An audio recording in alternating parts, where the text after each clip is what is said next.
రంగారెడ్డి జిల్లా కడతాల్ మండలంలోని కైలాసపురి మహేశ్వర మహాపిరమిడ్లో జరుగుతున్న పత్రిజీ ధ్యాన మహాయాగంలో వివిధ అంశాలపై పానల్ డిస్కషన్ కార్యక్రమం అద్భుతంగా జరుగుతోంది. పత్రిజీ ధ్యాన మహాయాగంలో 5వ రోజు డిసెంబర్ 25న relation between parent and kids, తల్లిదండ్రులు పిల్లల మధ్య సంబంధ బాంధవ్యాలు అనే అంశంపై చర్చ జరిగింది. ఈ కార్యక్రమంలో Maheshwara Maha Pyramid trustee Sriram Gopal, doctor Newton, Bala Vikas Maheshwari, doctor GK పాల్గొని సందేశాన్నిచ్చారు. ఈ సందర్భంగా బాల వికాస్ మహేశ్వరి మాట్లాడుతూ గతంలో ఉమ్మడి కుటుంబాలు ఉండేవని, దీనివల్ల కుటుంబ సభ్యుల మధ్య మంచి బంధాలు ఉండేవని తెలిపారు.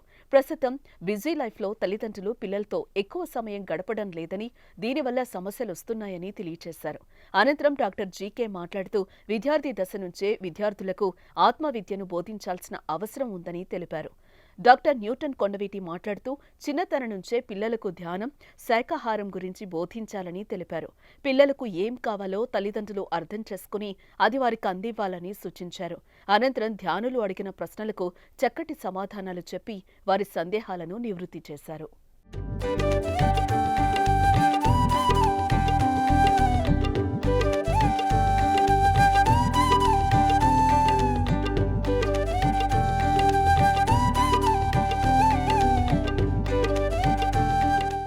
అన్ని బాణాలే అంటున్నారు రామ్ లక్ష్మణ్ మాస్టర్లు.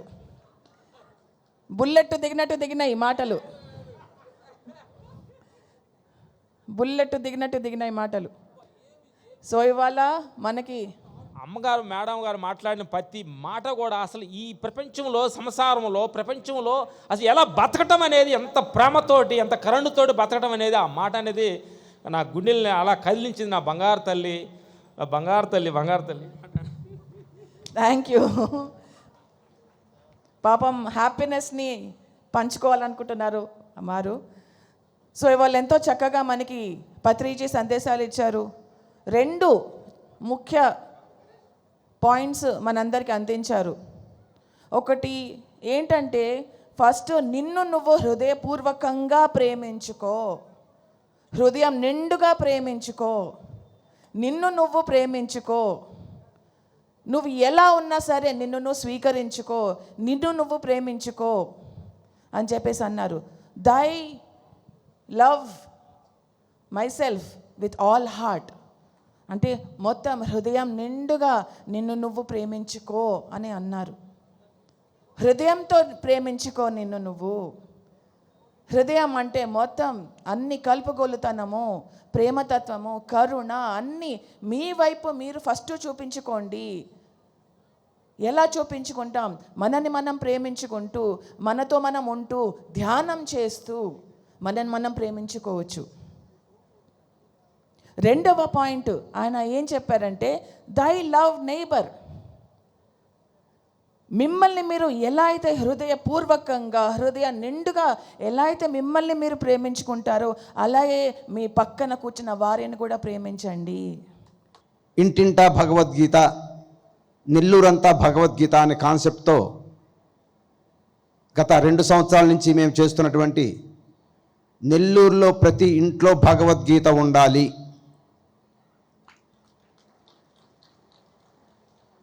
రెండవది అక్కడితో ఆగకూడదు, ఢిల్లీ నుంచి గల్లీ దాకా గీతా గీత భగవద్గీత. గీతా వైభవమే భారత వైభవం. గీతా వాక్కు భారతీయుల హక్కు.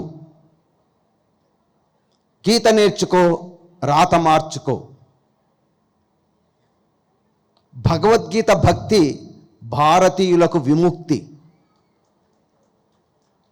ఈ విధంగా శ్లోకాలు ఇస్తూ చిన్నపిల్లలు, స్కూల్ పిల్లల దగ్గర నుంచి పెద్దవారి వరకు అందరినీ సమీకరించుకొని ప్రతి నెల 2 సార్లు నెల్లూరులో ప్రతి వాడవాడకు ఓంకార జెండాలు తీసుకొని భగవద్గీతను చేతపట్టి ప్రతి ఇంటికి బోధిస్తూ దీని యొక్క అవసరాన్ని, దీని యొక్క గొప్పతనాన్ని, దీని యొక్క అమూల్యమైన సందేశాన్ని అందరికీ వివరిస్తూ జీవితం గడుస్తోంది.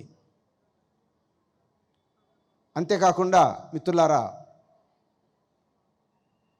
ఈ మధ్య గీతా జయంతికి ఇది ముఖ్యంగా పాఠ్యాంశాలలో ప్రవేశపెట్టాలి, పాఠ్యాంశాలుగా పిల్లలకు చెప్పాలి అనే ప్రతిపాదనను స్థానికమైనటువంటి అన్ని రాజకీయ పార్టీల నాయకులకు,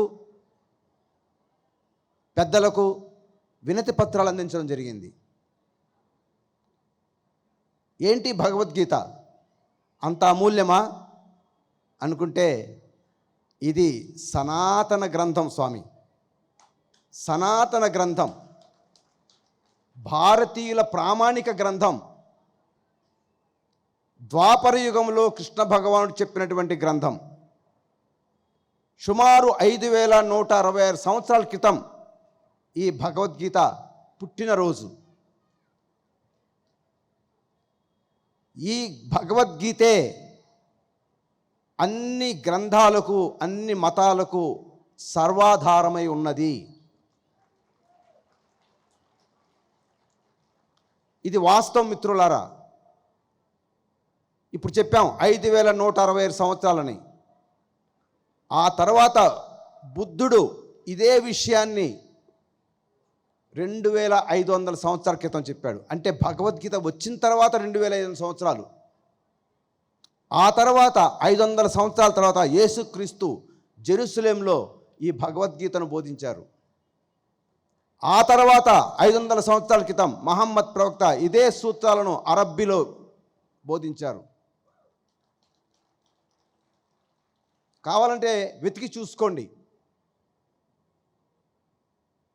అందుకని భగవద్గీత భారతీయుల ప్రామాణిక గ్రంథం, భారతీయుల ఆచరించవలసిన గ్రంథం, తెలుసుకోవలసిన గ్రంథం కూడా. పొరపాటున ఇది మరణమేళమైంది, అటకెక్కింది, ఆచరణలో లేదు, అందరి హృదయాలలో లేదు. దీన్ని పూర్తిగా ఎవరైతే చదివి నా భక్తుల హృదయాలలో పదిలపరుస్తాడో, మద్భేక్షతి అభిదాస్యతి మద్భక్తేష్వభిదాస్యతి, ఎవరైతే నా భక్తుల హృదయాలలో పదిలపరుస్తాడో, ఈ భూమండలం మీద అతని కంటే ప్రియమైన భక్తుడు నాకు ఎవ్వరు లేదని కృష్ణ భగవానుడు యొక్క ఉవాచ. 15 years back, is it 21st of December should be the beginning of this 10-day festival? 15 సంవత్సరాల క్రితము ఈ ధ్యాన చక్రాలు అనేది ఉన్నప్పుడు, అప్పట్లో 21 డిసెంబర్ నుంచి ఈ 10 రోజుల ప్రోగ్రామ్ని అప్పట్లో సార్ క్రియేట్ చేశారు. Now 21st December this year, the United Nations declared as the World Dhyana Meditation Day. See the coincidence. ఈ కోయిన్సిడెన్స్ చూడండి, పత్రి గారు చెప్పింది యునైటెడ్ నేషన్స్ 21 డిసెంబర్ని ప్రపంచ ధ్యాన దినోత్సవంగా ప్రకటించింది. 21st December, 15 years back, Patriji said, we began this. And 21st December this year, the World Assembly, the United Nations said it will be the World Dhyana Meditation Day. పత్రి గారు 15 సంవత్సరాల క్రితం చెప్పింది ఇప్పుడు నిజమైంది. So it's a great tribute to the master. ఈ మాస్టర్కి ఎంతైనా కూడా మనము ఒక మన సుమాంజలి సమర్పించుకోవాలి. I would request the trustees of this organization, which is also my organization now, and welcome you all to Heartfulness Campus next 21st December, and join us in celebrating World Meditation Day, all of us together. Patriji గారి సంస్థ నడుపుతున్న trust members అందరూ, ముఖ్యంగా నేను కూడా ఈ ట్రస్ట్లో భాగ్యస్వామ్యంగా సభ్యుడిగా భావిస్తున్నాను నన్ను నేను. ఈ ట్రస్ట్ మెంబర్స్ అందరికీ, అలాగే సభ్యులందరికీ కాన్హా శాంతివనంలో వచ్చే సంవత్సరం 21st డిసెంబర్ అందరం కలిసి సామూహికంగా ధ్యానం చేసుకుందామని దాజీ గారు పిలిపిస్తున్నారు.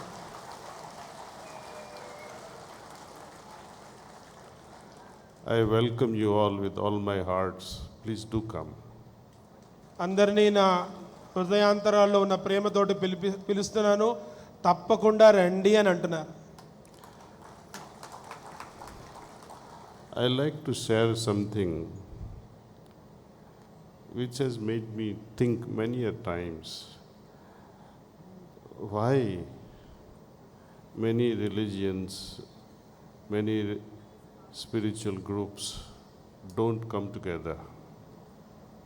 నేను మీతోటి ఒక ముఖ్యమైన విషయాన్ని పంచుకోవాలనుకుంటున్నాను. నేను చాలా సంవత్సరాలు ఈ విషయం గురించి ఆలోచిస్తున్నాను. ఎందుకు రకరకాల మత సంస్థలు, ఆధ్యాత్మిక సంస్థలు ఎందుకు ఒకే వేదికని పంచుకోరు అనే ప్రశ్న నాకు ఎప్పుడు కలవరపెడుతుందని. We may have philosophical, ideological differences.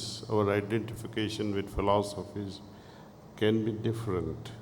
But we have one simple goal which is common to us, which should bring us together.